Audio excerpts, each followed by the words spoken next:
What does it take to set a game apart in a genre filled with great games? How do you make killing endless enemies, capturing flags, and defending objectives a new experience every time you play? The answer is the introduction of Titans, completely enhanced movements, and incredible firefights. Titanfall recreates movement, allowing the ability to get from point A to point B in a very quick, efficient way with the ability to wall run. The movement abilities are almost flawless to a point where I find myself going from one side to the other of these very large maps quite enjoyable. This game is so beautifully balanced it takes you by surprise. Your enemy could be in a Titan 1 second, laying waste to the rest of your team. You may be on the ground as a pilot, but your ability to get to higher ground, cloak, and just be a bite-sized hassle to these Titans keeps the game at a happy medium. You can use your anti-Titan gun from high ground to do damage, or you can cloak yourself and hop on a Titan's back, pop open their framework, and unload your weapon to do a very Titan amount of damage. Just remember not to get too cocky, because Titans can easily counter your attacks by shocking you with electricity while you try to approach them, or sending 10 rockets your way and completely blowing you off the map. Games are 6v6 that take place on an array of different maps. NPC soldiers, grunts, and spectres add to that player count, putting it towards 40. The AIs are pretty hollow in skill, so they are easy to get kills on, rank up your weapons, as long as you try not to kick your way out of a large group of them. Titanfall tries to infuse a campaign mode with online play, while attempting to tell a story.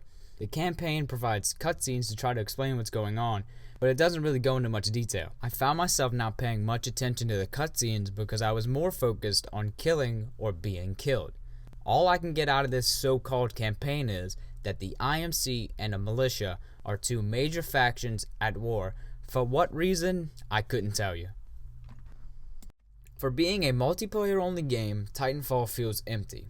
With a minimal amount of game modes to choose from and a lack of personal customization, Titanfall fails to deliver some of the key aspects in what's expected of a modern-day top FPS shooter. If you wanted to just pit friends against friends in an explosive private match, or even vote for the map of your choice, then you're going to be very disappointed. It feels like a shell of what could have been, or hopefully what is to come.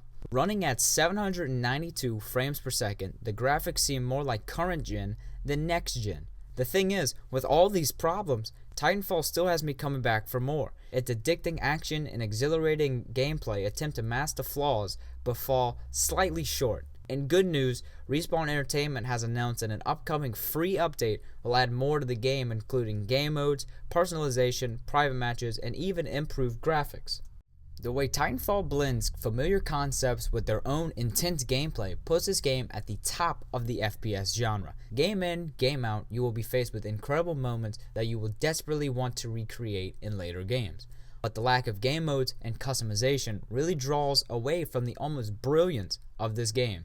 That's why we're giving Titanfall an 8.1 out of 10. Thanks for watching our Titanfall review. Comment your opinions below, and do not forget to subscribe.